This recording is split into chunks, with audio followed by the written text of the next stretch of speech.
Hey guys, haven't done a knife video in a while, so I wanted to update with a couple new things that I have.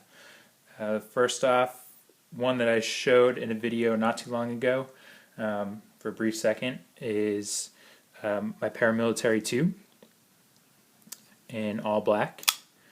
This is the S30V. See right there, CPM S30V. It's been a great steel so far. I have done a decent amount of utility work with it. I think you can see a little bit here, if I can try and focus in, that there are just some blemishes on the blade right now. Nothing that won't wipe off, but I have done some work breaking down boxes, things like that. Really smooth knife. You can see here, if I depress the lock, it'll shake close. Very smooth action. Great things about this knife that I've really liked so far.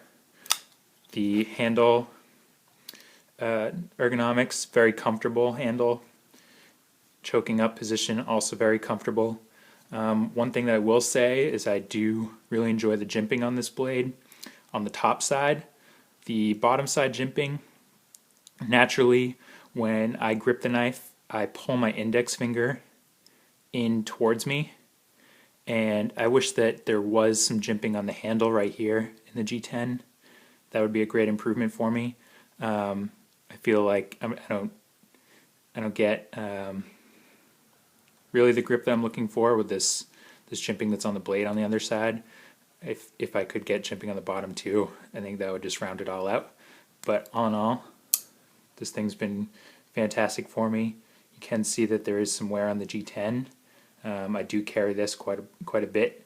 Like you've seen in most of my knives, I take the pocket clips off, run a lanyard. This one just has a lanyard bead on it, which also has a lot of wear. This thing came with a black coating all over it, and you can see the pewter coming through. So it's been riding my pocket since I got it, which has been, I don't know, several months now. I got it probably late summer or early fall. So there's that. The other knife that I wanted to show is newer for me. This is the Kershaw Blur, the Sprint Run limited edition with 154 cm blade, the carbon fiber inlays rather than that Track Tech or whatever they call it. This thing also fantastic knife. It comes with the Speed Safe assist. I took that out, the torsion bar. I've talked about that before with my cryo and other things, but you can see here that it opens plenty fast, manual, and it's a little bit more legal where I am to have that. Very smooth knife, again. One thing that I did do here is I was able to fix the centering. It had some centering issues early on, and how you tighten up or loosen the combination of these three screws here really adjusts the centering. I was able to work on that, and it's really good.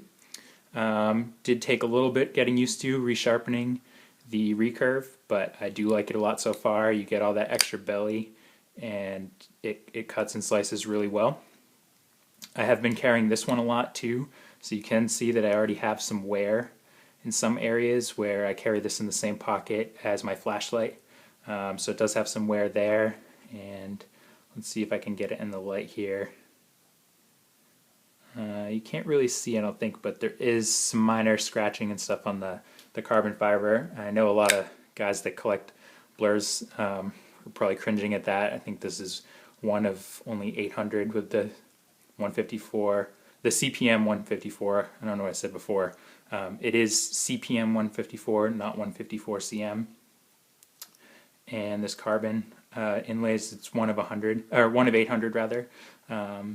So the fact that I'm using it a lot and stuff, I don't know, that probably angers some people, but I buy my knives to use them. Once again, took off the pocket clip, run it with a lanyard. You can see solid, pretty early lockup.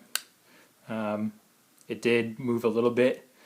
I'd say when I got it, the lockup was more here, extremely early, and it's settling in now. I've probably flipped this thing, I don't know, 500 times.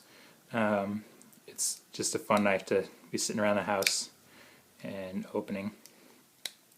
The other interesting aspect of the blur, I haven't had a blur before, is the thumb studs, which are, you can see, less traditional. Usually you get that more stepped up,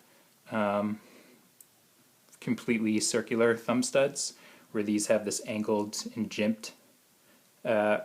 First off, when I first was using it, I felt that it was pretty aggressive, kind of uncomfortable to open, but it has been a lot better with time.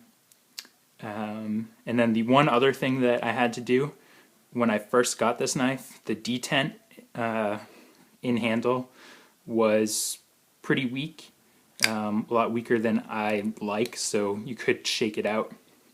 And one thing that I actually learned, I got a tip from Jay Davis, was to take the knife apart and actually push the liner lock in. So I pushed it over with the knife apart. I pushed it over this way so that you create more force when the lock is in the closed position. Now the lock really wants to bend in this direction, so it's just adding more pressure to the detent ball, and now it won't shake out when I have it closed. So I just wanted to show you guys these two knives, pretty new to me. If you have any questions, let me know. I've got another new knife coming soon, hopefully in the next week or so, so I'll shoot an update video on that as well. But I wanted to show you guys these ones because I'm really enjoying them a lot. They're getting a lot of use, and yeah, that's all I really wanted to just show a quick update. If you have any questions, let me know, and I'll catch you on the next video.